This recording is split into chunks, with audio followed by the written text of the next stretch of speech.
नमस्कार। देखिएगा, आज अपन पढ़ रहे हैं टाइप ऑफ सॉलिड। ठीक है, सॉलिड में इससे पहले जो बातें करी थी अपन ने वो दीर्घ व्यवस्था, लघु परासरी व्यवस्था मतलब long range order, short range order, इनकी बातें कर ली थी। उसके बाद में मैंने तेरे को एनेंचोट्रोपिक और आइसोट्रोपिक मतलब विषमदेशिकता और समदेशिकता के बारे में थोड़ा बहुत बताया था। अब पढ़ेंगे ठोसों के प्रकार। ठीक है, क्या पढ़ेंगे? ठोसों के प्रकार। अब ठोसों के प्रकार गुरुजी बहुत बार पढ़ा दिया। ये ठोस के प्रकार आप किसके बेस पे पढ़ा रहे हो? ठीक है, जो अपन इस ठोस के प्रकार की बात करेंगे वो प्रकार बात करेंगे। पहली बात तो कौन से ठोस है गुरुजी? ठोस पे तो दो पढ़ा दिया आपने, क्रिस्टलीय ठोस और क्रिस्टलीय ठोस, क्रिस्टलाइन सॉलिड और एमोर्फस है। तो अपन बात करेंगे क्रिस्टलीय ठोसों के प्रकार। ठीक है, क्रिस्टलीय ठोसों के प्रकार। ठीक है, टाइप ऑफ क्रिस्टलाइन सॉलिड। यहां पे क्या लिखोगे? Crystalline solid, type of crystalline solid. ठीक है, जो टाइप ऑफ क्रिस्टलाइन सॉलिड मतलब क्रिस्टलीय ठोसों के जो प्रकार है गुरुजी, वो किसके बेसिस पे बताओगे? ठीक है, वो मैं बताऊंगा क्रिस्टलीय ठोसों में उपस्थित है। क्या बताऊंगा? क्रिस्टलीय ठोसों में उपस्थित है, क्रिस्टलीय ठोसों में उपस्थित अवयवी कण, अवयवी कण। ठीक है, अवयवी कण व आकर्षण बलों के आधार पर, व आकर्षण बलों के आधार पर, आकर्षण बलों के आधार पर। ठीक है, क्या? एक तो टाइप ऑफ पार्टिकल्स। ठीक है, क्रिस्टलाइन सॉलिड में प्रेजेंट क्या? अवयवी कण मतलब जो भी क्रिस्टलाइन मॉलिक्यूल्स होंगे, अवयवी कण होंगे। कौन कौन से अवयवी कण पढ़ाए थे मैंने आप लोगों को? मैंने बताया था ये आयंस भी हो सकते हैं, ये क्या हो सकते हैं? मॉलिक्यूल्स भी हो सकते हैं। ठीक है, और ये क्या हो सकते हैं गुरुजी? ये एटम भी हो सकते हैं। इन कणों के आधार पर, अवयवी कणों के आधार पर और आकर्षण बल के आधार पर क्रिस्टलाइन सॉलिड कितने टाइप के होते हैं वो अपन पढ़ेंगे। ठीक है, तो इनके बीच में अट्रैक्शन फोर्सेज होता है, और अट्रैक्शन फोर्सेज के आधार पर जो अवयवी कण पढ़ेंगे अपन, ठीक है, जो मेटेलिक अवयवी कण पढ़ेंगे वो पढ़ेंगे 4-5 प्रकार के। पहला जो पढ़ेंगे वो मोलिकुलर सॉलिड। देख कौन कौन से पढ़ेंगे। पहला जो सॉलिड पढ़ूंगा मैं वो मोलिकुलर, ठीक है, मोलिकुलर सॉलिड। दूसरा जो मैं पढ़ूंगा ना वो कौन सा पढ़ूंगा गुरुजी? मैं पढ़ूंगा आयोनिक सॉलिड। कौन सा? Ionic solid. और जो तीसरा जो सॉलिड पढ़ूंगा वो पढ़ूंगा गुरुजी मैं मेटेलिक सॉलिड। कौन सा? Metallic solid. ठीक है, और जो चौथा टाइप पढ़ूंगा वो पढ़ूंगा मैं कोवेलेंट और नेटवर्क सॉलिड। कौन सा पढ़ेंगे? कोवेलेंट या फिर नेटवर्क सॉलिड, कोवेलेंट या फिर नेटवर्क सॉलिड। ठीक है, जो मोलिकुलर सॉलिड पढ़ेंगे ये भी अपन 3 तरह के इसमें अट्रैक्शन फोर्सेज होते हैं। इसके आधार पर अपन इसमें भी 3 टाइप पढ़ेंगे मोलिकुलर सॉलिड में। मोलिकुलर सॉलिड में जो पहला पढ़ेंगे अपन वो पढ़ेंगे अपन नॉन पोलर। कौन सा? Non polar molecular solid. ठीक है, दूसरा जो पढ़ेंगे वो पढ़ेंगे पोलर। ठीक है, पोलर मोलिकुलर सॉलिड। ठीक है, और जो तीसरा पढ़ेंगे वो पढ़ेंगे अपन हाइड्रोजन बॉन्डेड वाले। कौन से? Hydrogen bonded molecular solid. ठीक है, अब आ जाओ इसकी बात करते हैं एक एक की। सबसे पहले गुरुजी आपने इंग्लिश में तो बता दें, हिंदी में बता दें। ठीक है, जो मोलिकुलर सॉलिड का सबको पता है आणविक सॉलिड। ठीक है, आणविक ठोस। आणविक ठोस 3 तरह के पढ़ेंगे। नॉन पोलर मतलब अध्रुवीय आणविक ठोस, और दूसरा ध्रुवीय आणविक ठोस, और हाइड्रोजन बंध युक्त आणविक ठोस। ठीक है, दूसरी बात कर रहे हैं वो बात कर रहे हैं अपना आयनिक सॉलिड। आयनिक को क्या बोलेंगे? हिंदी में भी आयनिक सॉलिड ही बोलेंगे। मेटेलिक को धात्विक है। ठीक है, कोवेलेंट और नेटवर्क सॉलिड को क्या बोलेंगे गुरुजी? इसको सह संयोजक या नेटवर्क ठोस पढ़ते हैं। क्या पढ़ते हैं? इसको सह संयोजक या नेटवर्क ठोस पढ़ते हैं। सबसे पहले पहली हेडिंग लगा ले मेरे भाई गुरुजी। पहला है मेरा मोलिकुलर सॉलिड। कौन सा है मेरा? Molecular solid. ठीक है, मोलिकुलर सॉलिड।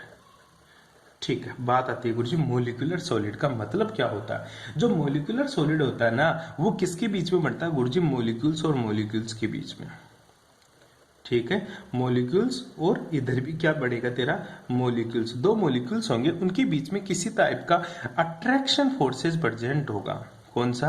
अट्रैक्शन फोर्स, मतलब आकर्षण बल। दो अणुओं के बीच में कोई आकर्षण बल होगा जिसकी वजह से तेरे सॉलिड का फॉर्मेशन होगा। जिसकी वजह से क्या होगा गुरुजी? मेरे सॉलिड का फॉर्मेशन होगा। अब बात आती है सर मॉलिक्यूल्स के बीच में तो बहुत टाइप का अट्रैक्शन फोर्सेज होता है, ठीक है। मतलब कहना क्या चाहता हूं, एक पार्टिकल्स किसका होगा? मॉलिक्यूल्स का। दूसरा पार्टिकल्स भी किसका होगा? मॉलिक्यूल्स का। उनके बीच में अट्रैक्शन फोर्सेज होगा जिसकी वजह से मॉलिक्यूलर सॉलिड का फॉर्मेशन होगा। अब बात आती है गुरुजी मॉलिक्यूलर फोर्सेज, मॉलिक्यूल्स होते हैं ना, इनके बीच में तो अलग अलग टाइप का अट्रैक्शन फोर्सेज होता है। क्यों?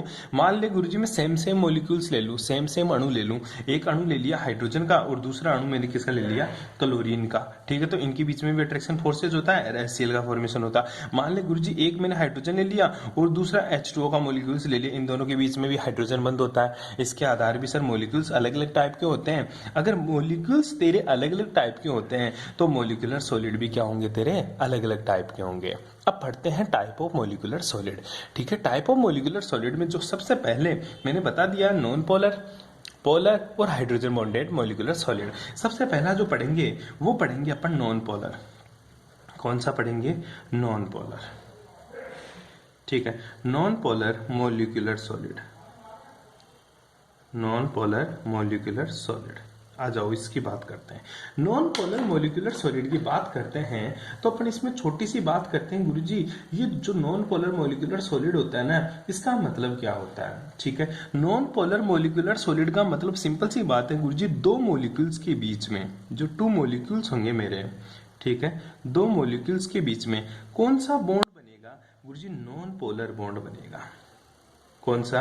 नॉन पोलर बॉन्ड का फॉर्मेशन होगा। नॉन पोलर बॉन्ड का मतलब होता है अध्रुवीय बंध बनता है दो मॉलिक्यूल्स के बीच में, ठीक है। कौन सा बंध बनता है? अध्रुवीय बंध बनता है। इसके एग्जांपल है गुरुजी, क्या ये एटम्स के बीच में नहीं बन सकता? बिल्कुल बन सकता है। फॉर एग्जांपल है नॉन पोलर मॉलिक्यूलर सॉलिड में अपन जो बात करते हैं ना, वो सबसे बेस्ट एग्जांपल है। एक तो तेरा आर्गन होता है, एक तेरा क्या होता है? हीलियम। ये दो एटम है, ये दो एटम है। इन दोनों एटम्स के बीच में भी कौन सा बॉन्ड फॉर्म होता है? नॉन पोलर बॉन्ड का फॉर्मेशन होता है। आर्गन आर्गन के बीच में और हीलियम हीलियम के बीच में भी नॉन पोलर बॉन्ड का फॉर्मेशन है होता है। ऐसा क्यों हुआ? क्योंकि देख, ये आर्गन और ये हीलियम, ये दोनों किस श्रेणी के, ये किसके हैं? अक्रिय गैस विन्यास प्राप्त करते हैं। ये नोबल गैसेस होती है तेरी। कौन सी गैसेस होती है? नोबल गैसेस होती है, ठीक है। इनका 8 इलेक्ट्रॉन कंप्लीट होता है। तो जो भी तेरे लास्ट वाली नोबल गैसेस होती है उनके बीच में कौन सा बॉन्ड फॉर्म होता है? नॉन पोलर बॉन्ड फॉर्म होता है। तो तेरे को एग्जांपल पूछे ना कि नॉन पोलर मॉलिक्यूल्स का एटम्स के लिए कौन सा एग्जांपल है, तो वो तेरी है 8 इलेक्ट्रॉन वाली सीरीज, ठीक है। मतलब नोबल गैसेस कॉन्फ़िगरेशन जो भी गैस गेन करती है वो नॉन पोलर बॉन्ड का फॉर्मेशन करती है। इसके अलावा गुरुजी ये बॉन्ड किसके बीच में फॉर्म होता है? इसके अलावा ये तेरा जो नॉन पोलर कोवेलेंट बॉन्ड होता है, ठीक है, नॉन पोलर कोवेलेंट बॉन्ड, ये non polar covalent bond form होता है मेरे भाई एक तो हाइड्रोजन के बीच में, किसके बीच में? हाइड्रोजन के बीच में। दूसरा तेरा क्लोरीन के बीच में और आयोडीन के बीच में भी कौन सा बॉन्ड फॉर्म होता है? तेरा नॉन पोलर बॉन्ड फॉर्म होता है। इस टाइप के जो मॉलिक्यूल्स जुड़कर जो सॉलिड का फॉर्मेशन करते हैं उसको नॉन पोलर मॉलिक्यूलर सॉलिड बोलते हैं। क्या बोलेंगे? नॉन पोलर मॉलिक्यूलर सॉलिड बोलते हैं, ठीक है। अच्छा गुरुजी, ये जुड़ते कौन से फोर्सेज के बीच में हैं? इनके बीच में कौन सा बॉन्ड पाए अट्रैक्शन फोर्सेज पाया जाता है?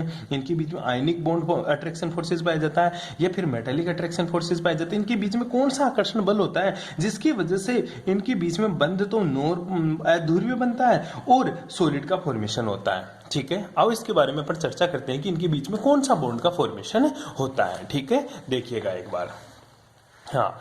अब बात करते हैं इनके बीच में कौन सा बॉन्ड फॉर्म होता है। तो आपको याद करना है इनके बीच में जो बॉन्ड बनता है, जैसे हाइड्रोजन के बीच में, ठीक है, या फिर हाइड्रोजन और क्लोरीन के बीच में, दोनों रिएक्शन करके क्या बनाएंगे? 2HCl का फॉर्मेशन करते हैं। तो हाइड्रोजन और क्लोरीन के बीच में जो बॉन्ड बनता है वो कौन सा बॉन्ड बनता है? पहली बात तो इन दोनों के बीच में जो बॉन्ड बनता है वो नॉन पोलर बॉन्ड बनता है। कौन सा बॉन्ड बनता है? नॉन पोलर बॉन्ड का फॉर्मेशन होता है। अब बात आती है गुरुजी नॉन पोलर, पोलर क्या होता है, ठीक है। पहली चीज तो ये देख ले, ये जो नॉन पोलर बॉन्ड बनता है ना, ये किसकी वजह से बनता है गुरुजी? हाइड्रोजन और क्लोरीन के बीच में उपस्थित वीक डिस्पर्सन। कौन सा?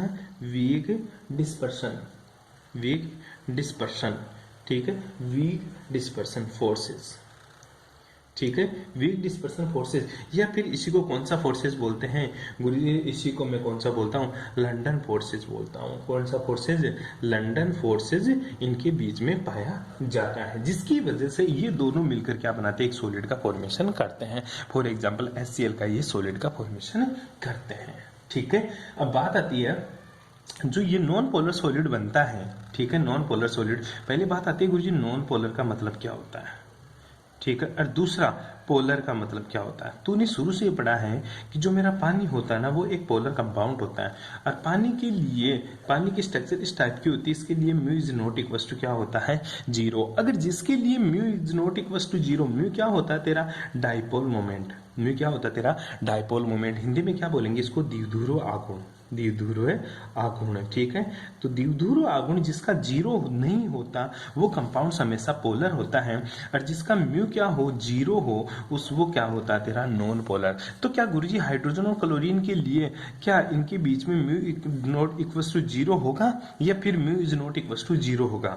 ठीक है, अब बात करें तो HCl के लिए mu is not equal to 0 होता है, तो ये तो क्या हुआ पोलर। लेकिन हाइड्रोजन और हाइड्रोजन की बात करूं, ठीक है, हाइड्रोजन और हाइड्रोजन की बात करूं, क्लोरीन और क्लोरीन की बात करूं, तो इनके बीच में कौन सा म्यू क्या होता है, इनके लिए गुरुजी म्यू 0 होता है। तो गुरुजी जब आपने mu is not equal to 0 बोल रहा है, ये पोलर में जाना चाहिए, तो आपने यहाँ पे नॉन पोलर बॉन्ड क्यों बना। ठीक है, देखें हाइड्रोजन और क्लोरीन की जो विद्युत ऋणता होती है, इलेक्ट्रोनेगेटिविटी, उनमें डिफरेंस बहुत माइनर होता है। ठीक है, उनमें जो विद्युत ऋणता का डिफरेंस क्या होता है, बहुत माइनर होता है, तो इनके बीच में नॉन पोलर कैरेक्टर मिनिमम आते तो हैं लेकिन मिनिमम आते हैं। अगर इसकी जगह तो एग्जांपल हाइड्रोजन हाइड्रोजन का ले लेगा, ये क्लोरीन क्लोरीन का ले लेगा, तो बेस्ट एग्जांपल रहेगा, क्योंकि इनमें नॉन पोलर बॉन्ड होते हैं। हालांकि होता तो HCl भी है, लेकिन इसमें कुछ कैरेक्टर तो पोलर के होते हैं और कुछ कैरेक्टर किसके होते हैं, नॉन पोलर के भी होते हैं। तो HCl का एग्जाम्पल मत लेना तू, यहाँ पे हाइड्रोजन हाइड्रोजन मतलब H2 का, और क्लोरीन क्लोरीन का एग्जाम्पल ले लेना। इनमें नॉन पोलर बॉन्ड होता है, जिसकी वजह से इनमें ये बॉन्ड बनता क्यों है, वीक डिस्पर्सन फोर्सेज और लंदन फोर्सेज की वजह से इनके बीच में क्या बनता है गुरुजी, नॉन पोलर बॉन्ड का फॉर्मेशन होता है। अब बात आती है गुरुजी वीक डिस्पर्सन फोर्स या लंदन फोर्सेज होते क्या है। ठीक है, डिस्पर्सन फोर्स और लंदन फोर्सेस होते क्या। पहली बात तो ये तो बता दे गुरुजी, इनको हिंदी में क्या बोलते हैं। देख, लंदन फोर्सेस को लंदन फोर्सेस ही बोलेंगे अपन, ठीक है। डिस्पर्सन फोर्स को क्या बोलते हैं अपन, वीक डिस्पर्सन फोर्स को बोलते हैं परिक्षेपण बल। क्या बोलेंगे इसको, परिक्षेपण बल। डिस्पर्सन फोर्सेस को क्या बोलेंगे, परिक्षेपण बल। ठीक है, कमजोर परिक्षेपण बल। ठीक है, फोर्सेस को तो बल बोलते हैं। ठीक है, अब देख इनके बीच में weak dispersion force London forces का मतलब क्या हुआ, क्योंकि हाइड्रोजन और हाइड्रोजन के बीच में चिन्ह सा अट्रैक्शन फोर्सेस होता है, वो किसकी वजह से होता है, डिस्पर्सन फोर्सेस की वजह से। डिस्पर्सन क्या, ये हाइड्रोजन एटम, ठीक है, इसकी इलेक्ट्रॉन डेंसिटी ऐसे फैली हुई है, दूसरा हाइड्रोजन एटम, इसकी इलेक्ट्रॉन डेंसिटी इस तरह से फैली हुई है, एक दूसरे के साथ कंबाइंड हो जाती है इलेक्ट्रॉन डेंसिटी, जिसको क्या बोलते हैं, डिस्पर्सन फोर्सेज या लंदन फोर्सेज। ठीक है, तो ये कमजोर होता है, जिसकी वजह से गुरुजी जो अध्रुवीय ठोस होते हैं इनमें कौन सा गुण आ जाता है गुरुजी, ये जो अध्रुवीय ठोस होता है ना, ये क्या होते हैं, फिर मुलायम होते हैं। क्या होते हैं, मुलायम होते हैं। मुलायम होने के साथ साथ ये विद्युत की क्या होते हैं गुरुजी, कुचालक भी होते हैं। विद्युत की क्या होते हैं, कुचालक। और विद्युत की कुचालक होने के साथ साथ ये अति निम्न ताप पर क्या हो जाते हैं, पिघल जाते हैं। क्या, अति निम्न ताप पर क्या हो जाते हैं, पिघल जाते हैं। ठीक है, फॉर एग्जाम्पल और बात करें एग्जाम्पल, तो सबसे पहला एग्जाम्पल तो मैंने आप लोगों को बता ही दिया कि गुरुजी इसके एग्जाम्पल पूरी की पूरी इनर्ट गैसें, इनर्ट मतलब नोबल गैसेस, जैसे तेरी हीलियम हुई, जैसे तेरी क्या हुई, जिनोन हुई, कोई सी भी। इसी तरह इसके आधा ये तो एटम हो गए, मोलिक्यूल्स में जैसे तेरा हाइड्रोजन गैस हो गई, जैसे तेरी क्लोरीन गैस हो गई, जैसे तेरे I2 गैस हो गई। ठीक है, या इसी के साथ साथ तो बात कर सकता है जैसे तेरा CCl4 हुआ, जैसे तेरी बेंजीन हुई। ये सारे सारे एग्जाम्पल किसके होते हैं, ये सारे सारे एग्जाम्पल अध्रुवीय ठोसों के होते हैं। सिंपल सी बात, मोटा मोटी क्या बात करूं, मोटा मोटी बात कर ले तू, अध्रुवीय ठोस मतलब नॉन पोलर सॉलिड, अध्रुवीय ठोस। अध्रुवीय जो ठोस होते हैं ना, मोटी मोटी बात कर ले, ये अणु भी हो सकते हैं और ये क्या हो सकते हैं गुरुजी, परमाणु भी हो सकते हैं। ठीक है, अणुओं के बीच में भी लग सकता है, तो परमाणु के बीच में भी फोर्सेज लगता है। कौन सा बल लगता है इसमें, लंदन फोर्सेज लगता है। कौन सा, लंदन फोर्सेज लगता है, लंदन फोर्सेज, या फिर इसको क्या बोलूंगा मैं, परिक्षेपण बल। कौन सा, परिक्षेपण बल। ये बल इसके बीच में काम करता है। ठीक है, इसकी वजह से एग्जाम्पल तो तेरे को ऊपर बता दिया, इसकी वजह से ये क्या होते हैं, मुलायम होते हैं, सॉफ्ट।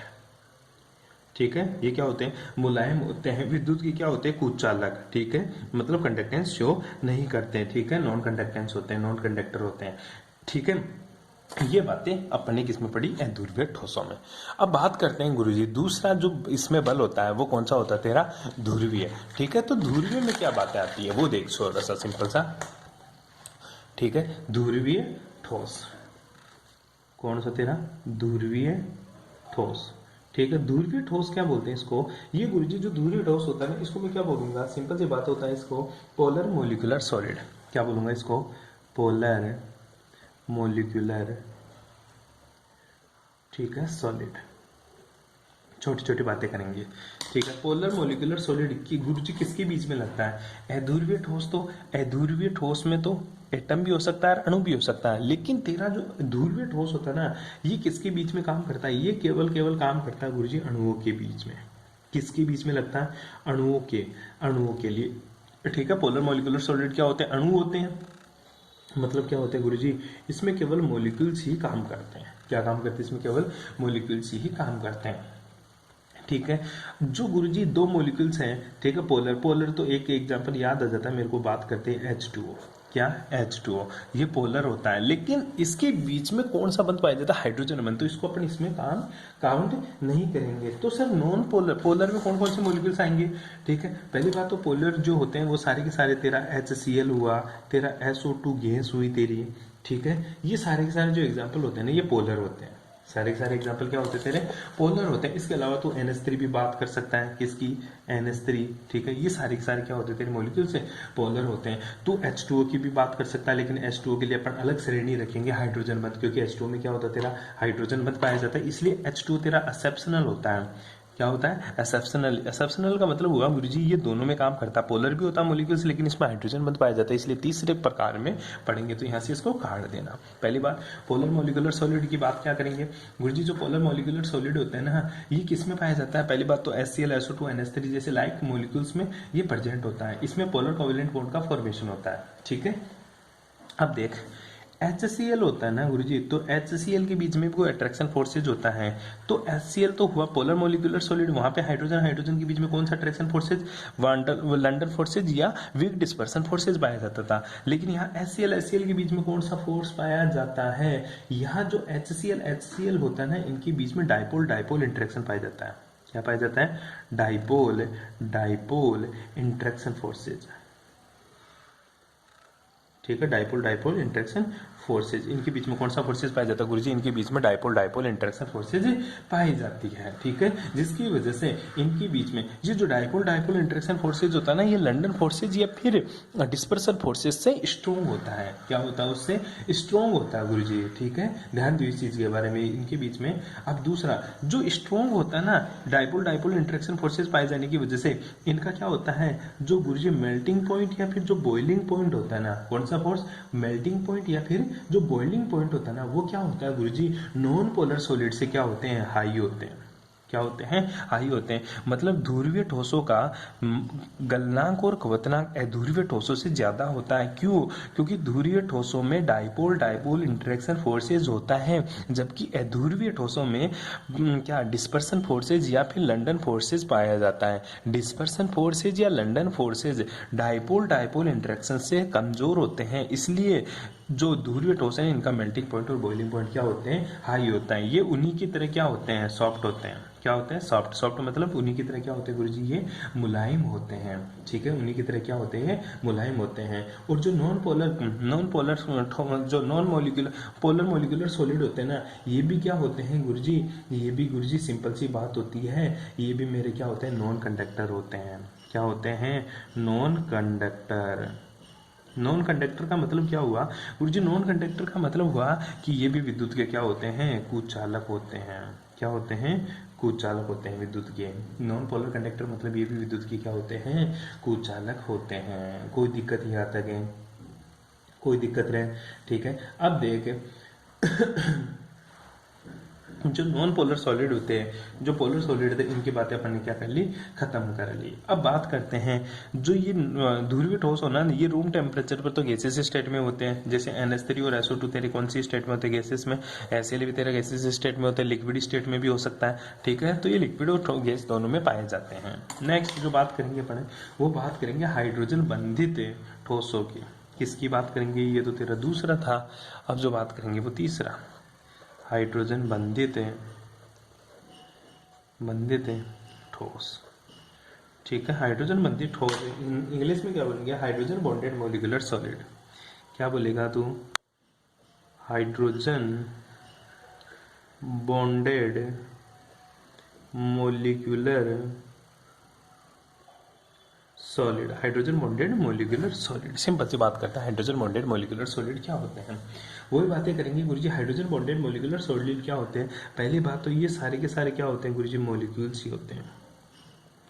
क्या होते हैं, मॉलिक्यूल्स। मतलब क्या होते हैं गुरुजी, ये सारे के सारे क्या होते हैं, अणु ही होते हैं मेरे।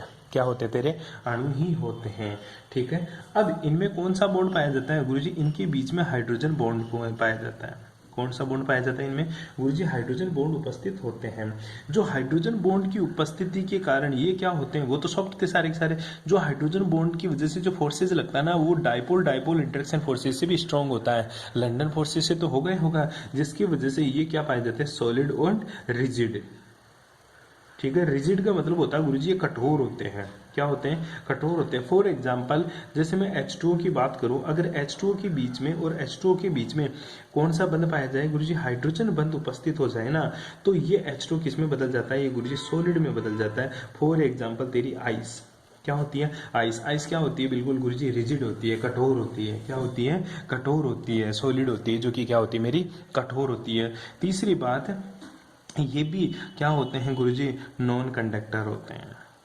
क्या होते हैं, नॉन कंडक्टर होते हैं, विद्युत के कुचालक होते हैं। ये तेरा हाइड्रोजन बॉन्डेड की बात हो जाती है। यहाँ तक किसी को कोई प्रॉब्लम, ठीक है। अब बात करेंगे अपन किसकी, एक छोटे से वो सॉरी दूसरा किसकी बात करेंगे, आयनिक सॉलिड की। किसकी बात करेंगे अपन, आयनिक ठोस की।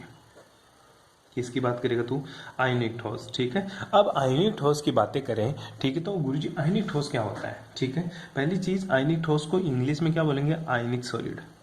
क्या बोलेंगे, आयनिक सॉलिड, ठीक है। आजा, अब आयनिक सॉलिड की बातें करने से पहले मैं बता देता हूं आपको कि गुरुजी ये आयनिक सॉलिड होता है ना, ये किसकी वजह से सॉलिड बनता है। पहली बात तो नाम से ही पता चल रहा है कि गुरुजी जो आयनिक सॉलिड है, ठीक है, ये किसके बीच में पाया जाता है, ये पाया जाता है गुरुजी आयंस के बीच में। किसके बीच में, आयंस के बीच में। मतलब आयन बनेंगे फॉर एग्जांपल H++Cl-, ठीक है, ये दोनों के बीच में आयन बन जाएंगे, तो क्या कौन सा सॉलिड बनेगा तेरा, आयनिक सॉलिड बनेगा। फॉर एग्जांपल में Na+ और Cl-, Na+ और Cl-, इनके बीच में भी ये भी क्या है, आयन है। तो आयंस की वजह से क्या फॉर्म होता है तेरा सॉलिड, तो गुरुजी आयन होते हैं। जैसे मैं बात कर लूँ, एक तरफ तो Na ले लिया, दूसरी तरफ Cl ले लिया, ठीक है, ठीक है, ये दोनों आयन है, ये दोनों क्या है, आयन है। तो इनके बीच में कौन सा अट्रैक्शन फोर्सेज पाया जाता है, ये इंपॉर्टेंट बात होती है। आयनिक सॉलिड्स के बीच में जो अट्रैक्शन फोर्सेज पाया जाता है उसको बोलते हैं स्थिर विद्युत अट्रैक्शन फोर्सेज। क्या बोलेंगे, स्थिर विद्युत अट्रैक्शन फोर्सेज। कौन सा फोर्सेज पाया जाता है इनके बीच में, स्थिर विद्युत अट्रैक्शन फोर्सेज या आयनिक फोर्सेज पाया जाता है। कौन सा फोर्सेज, आयनिक फोर्सेज या स्थिर विद्युत अट्रैक्शन फोर्सेज पाई जाती है। इलेक्ट्रोस्टैटिक फोर्स ऑफ अट्रैक्शन, क्या बोलेंगे, इलेक्ट्रोस्टैटिक्स फोर्स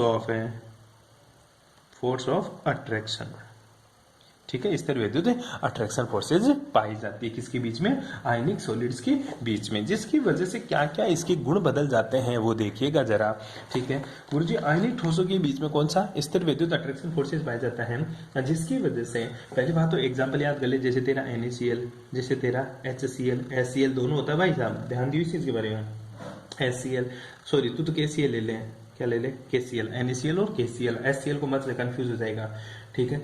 जिसके अट्रैक्शन फोर्सेज की वजह से ये क्या होते हैं गुरुजी, वही चीज ये रिजिड होते हैं। क्या होते हैं, रिजिड। रिजिड का मतलब क्या होता है गुरुजी, कठोर होते हैं। ये क्या होते हैं, इलेक्ट्रिक, देख ये सॉलिड स्टेट में तो NaCl नमक है, NaCl क्या गुरुजी, सॉलिड स्टेट में तो, ठोस अवस्था में तो विद्युत के क्या होंगे गुरुजी, कुचालक होंगे। क्या होंगे, कुचालक होंगे। लेकिन ये NaCl लिक्विड स्टेट में या एक्वस स्टेट में ये क्या होते हैं गुरुजी, विद्युत के चालक होते हैं। क्या होते हैं, विद्युत के चालक होते हैं। देख NaCl सॉलिड स्टेट में विद्युत के कुचालक और लिक्विड स्टेट में विद्युत के क्या होते हैं गुरुजी, सुचालक होते हैं। कोई दिक्कत है? इसके बाद में ये क्या होते हैं, ये भंगुर प्रकृति के होते हैं। कौन सी प्रकृति के होते हैं गुरुजी, ये भंगुर प्रकृति के होते हैं। ठीक है, ये आयनिक सॉलिड्स की बात होती है तेरी। ठीक है, ये अच्छे इलेक्ट्रिक इंसुलेटर की तरह काम करते कब, जब ये सॉलिड स्टेट में हो, और जब ये एक्वस स्टेट में होंगे तो कोई किसकी तरह बिहेव करेंगे गुरुजी, जब इसको पानी में मैं डिजोल्व करूंगा अर्थात मोल्टन स्टेट में अर्थात एक्वस स्टेट में, तो ये विद्युत की क्या बन जाते हैं गुरुजी, अच्छे चालक बन जाते हैं। ठीक है, कोई दिक्कत है? ये वोलेटाइल लिक्विड की तरह बिहेव करेगा, सॉफ्ट सॉलिड बन जाएगा रूम टेम्परेचर और प्रेशर के ऊपर। ये बातें करनी है आपको आयनिक सॉलिड में। उसके बाद में जो मैं बात बताऊंगा वो किसकी बताऊंगा, मेटेलिक सॉलिड की। किसकी, मेटेलिक सॉलिड। हिंदी में क्या बोलेंगे इसको, धात्विक। क्या पढ़ रहे हैं अपने, मेटेलिक सॉलिड। ठीक है, मेटेलिक सॉलिड। मेटेलिक सॉलिड क्या होता है, हिंदी में बोलते हैं इसको धात्विक, धात्विक ठोस। क्या बोलेंगे इसको, धात्विक ठोस। बात आती है गुरुजी धात्विक ठोस होते क्या है। ठीक है, अब देख धातु क्या होती है, इलेक्ट्रॉन धनी होती है। क्या होती है गुरुजी, धातु इलेक्ट्रॉन धनी। हमेशा धातु का नेचर होता है इलेक्ट्रॉन डोनेट करने का। क्या होते हैं हमेशा काम क्या होता है, इलेक्ट्रॉन डोनेट करने का। फॉर एग्जांपल जैसे कॉपर तेरी धातु है, जैसे तेरे टिन तेरी धातु है, जैसे तेरी क्रोमियम तेरी धातु है, जैसे तेरा लोहा तेरी धातु है। ये सारी क्या है, मेटल्स है। इनका नेचर क्या है, इलेक्ट्रॉन डोनेट करना। क्या काम है इनका, इलेक्ट्रॉन डोनेट करना। इलेक्ट्रॉन डोनेट करते ही ये क्या बन जाएगी, विद्युत धनी बन जाएगी। क्या बन जाएगी, विद्युत धनी, अर्थात इनके ऊपर पॉजिटिव चार्ज आ जाएगा। ठीक है, कौन सा चार्ज आ जाएगा गुरुजी, इनके ऊपर पॉजिटिव चार्ज आ जाता है इनके ऊपर। ठीक है, मतलब ये पॉजिटिव आयंस होते हैं। ठीक है, metal are ordinary collection of the positive ions surrounded by the held together in sea of free electrons. ठीक है, सिंपल सी बात होते हैं। अब जो इलेक्ट्रॉन्स होते हैं ना, ये चारों तरफ घूमते रहते हैं क्रिस्टल में। क्या करते रहते हैं, जो फिर इलेक्ट्रॉन डोनेट कर दिया, अब इलेक्ट्रॉन क्या करते रहते हैं, चारों तरफ घूमते रहते हैं, जिसकी वजह से मेटल्स के बीच में क्या आ जाता है, एक इलेक्ट्रिक फील्ड अप्लाइड हो जाता है। जब इलेक्ट्रॉन, अरे यार इलेक्ट्रिसिटी कब जनरेट होती है, जब इलेक्ट्रॉन घूमता है। ठीक है, ये मेटल है प्लस में, इलेक्ट्रॉन चारों तरफ घूमता है, जिसकी वजह से इलेक्ट्रिक फील्ड जनरेट हो जाता है। क्या हो जाता है, इनके ऊपर इलेक्ट्रिक फील्ड अप्लाइड हो जाता है, जिसकी वजह से इलेक्ट्रॉन का फ्लो करने से और मेटल का पॉजिटिव होने की वजह से ये मेटल क्या हो जाती है, दूसरे मेटल के साथ अट्रैक्ट होती है और एक धात्विक सॉलिड का फॉर्मेशन करती है। ठीक है, धात्विक सॉलिड का फॉर्मेशन करती है। तो मोटा मोटी क्या समझो गुरुजी, जो धात्विक बंध होती है ना, जो धात्विक सॉलिड होते हैं, इनके बीच में मेटेलिक बॉन्ड पाया जाता है। कौन सा, मेटेलिक बॉन्ड। मैं तो ये फालतू की बातें बता रहा हूं कि कैसा होता है। मेटल ने इलेक्ट्रॉन दिया, पॉजिटिव चार्ज हुआ, अब इलेक्ट्रॉन मेटल के चारों तरफ घूमता रहता है, जिसकी वजह से इलेक्ट्रिसिटी जनरेट हो जाती है, विद्युत धारा प्रवाहित हो जाती है, जिसकी वजह से दूसरे मेटल के साथ जुड़ जाती है। और जो दूसरे मेटल और जो बॉन्ड पाया जाता है उसको कौन सा बॉन्ड बोलते हैं, धात्विक बंध। कौन सा है, धात्विक बंध। धात्विक बंध होने की वजह से ये क्या होती है, आघात वर्धनीयता। कौन सा गुण आ जाता है इसमें, आघात वर्धनीयता का इसमें क्या हो जाता है, गुण आ जाता है। ये क्या होती है, तन्य होती है, कठोर होती है। धात्विक ठोस क्या होते हैं, आघात वर्धनीय होते हैं, तन्य होते हैं और क्या होते हैं, कठोर होते हैं। साथ में ये क्या होते हैं, विद्युत के कुचालक होते हैं। विद्युत के क्या होते हैं, कुचालक। फॉर एग्जाम्पल एक धातु है तेरी ग्रेफाइट। कौन सी, ग्रेफाइट एक तेरी धातु है, ध्यान देना। ये क्या होती है, मुलायम होती है। क्या होती है, और सुचालक तो होते ही होते हैं। ठीक है, वैसे जो मेटल्स होती है ना, वो मोस्टली क्या होती है, विद्युत की चालक होती है, लेकिन कुछ मेटल्स जो पॉजिटिव आयन देने के बाद में विद्युत की क्या बन जाती है, कुचालक। लेकिन ग्रेफाइट मुलायम होता है और ये विद्युत का क्या होता है, सुचालक। ग्रेफाइट विद्युत का सुचालक क्यों होता है, अच्छा तेरे दिमाग में आएगी गुरुजी, लोहे की छड़ में तो करंट आता है, लोहे की छड़ में तो क्या होता है, करंट आता है। ये कब कुचालक होती हैं, ज्यादा टेम्परेचर के ऊपर क्या हो जाते हैं, लोहे को खूब ज्यादा गर्म करते हैं, तब विद्युत की क्या बनती है, कुचालक। नॉर्मली विद्युत की सुचालक होती है सारी मेटल से। ठीक है, मतलब हमेशा इलेक्ट्रिक कंडक्टर होते हैं, सारी के सारे अच्छे कंडक्टर होते हैं। ग्रेफाइट तो हमेशा ही कंडक्टर हो, चाहे गर्म कर चाहे मत कर, लेकिन हाई टेम्परेचर के ऊपर ये सारी विद्युत की क्या हो जाती है, कुचालक। नॉर्मली विद्युत की क्या होती है, सुचालक होती है। कोई दिक्कत यहाँ तक है, ठीक है। ये तेरी धात्विक ठोस हो जाते हैं। उसके बाद में तेरा चौथा पॉइंट था, कौन सा था, कोवेलेंट। ठीक है, कोवेलेंट मेटल। ठीक है, कोवेलेंट या नेटवर्क सॉलिड। ठीक है, जो कोवेलेंट और नेटवर्क सॉलिड होते हैं ना, ठीक है, कोवेलेंट या नेटवर्क सॉलिड, हिंदी में क्या बोलेंगे इसको, कोवेलेंट को क्या बोलते हैं हिंदी में, सह संयोजक। क्या बोलेंगे, सह संयोजक ठीक है। सहसंयोजक ठोस, ठीक है। सहसंयोजक ठोस के नाम से पता चल रहा है गुरुजी इनके बीच में कौन सा बंध पाया जाएगा, सहसंयोजक बंध पाया जाता है। किसके बीच में, ये किसके बीच में बनता है बॉन्ड, एटम्स के बीच में, मतलब ये परमाणुओं के बीच में बंध पाया जाता है, ठीक है। कौन सा बंध पाया जाता है गुरुजी, इनके बीच में सहसंयोजक बंध अर्थात कोवेलेंट बॉन्ड पाया जाता है। कौन सा बॉन्ड पाया जाता है इनके बीच में, कोवेलेंट बॉन्ड पाया जाता है। For example silicon carbide, silicon carbide, सिको carbide, silicon को सिलिकॉन, एल्यूमिनियम नाइट्राइड, ठीक है, एल्यूमिनियम नाइट्राइड, एल्यूमिनियम एन, ठीक है, silicon oxide, silicon oxide SiO2, तेरा हीरा, क्या, हीरा, हीरा को, ठीक है। उसी के साथ तेरा कौन सा पाया जाता है, बहुत सारी चीजें, तेरा ग्रेफाइट, क्या होते हैं, ग्रेफाइट, ठीक है, हीरा ग्रेफाइट, ठीक है। ध्यान दियो अपन ने ऊपर पढ़ा धात्विक ठोस, ये किसी भी टेम्परेचर पे हो कुचालक नहीं होता, ध्यान देना, ये सुचालक ही होती है। मेटल सारी सारी सुचालक होती है, चाहे गर्म करो चाहे मत करो, ठीक है। ग्रेफाइट इसमें एग्जांपल नहीं लिखना, ग्रेफाइट यहाँ लिखना आपको, ठीक है। ध्यान दियो इस चीज के बारे में। तो ये जो ग्रेफाइट होता है ना, ये तो विद्युत का क्या होता है, सुचालक, बाकी की सारी विद्युत की क्या होती है, कुचालक होती है। विद्युत की क्या होती है, कुचालक। ग्रेफाइट को छोड़ दे, ग्रेफाइट यहाँ आएगा भाई, वहां पे गलती से आ गया, ठीक है, सॉरी। वहां पे अपन को सारी मेटल्स होती है, विद्युत सुचालक ही होती है, कोई भी कुचालक नहीं होती, कोई सा टेम्परेचर ले ले दो, ठीक है। यहाँ पे क्या होता है, सहसंयोजक बंध पाया जाता है इनके बीच में, ये सारी की सारी विद्युत के कुचालक होता है। हीरा विद्युत का कुचालक, SiO2 कुचालक, Al कुचालक, Si कुचालक। ग्रेफाइट क्या होता है, विद्युत का सुचालक होता है, ठीक है। ये बातें पढ़ ली अपने सहसंयोजक बंध में, ठीक है। आगे की बातें करेंगे नेक्स्ट क्लास में। Thanks for cooperation.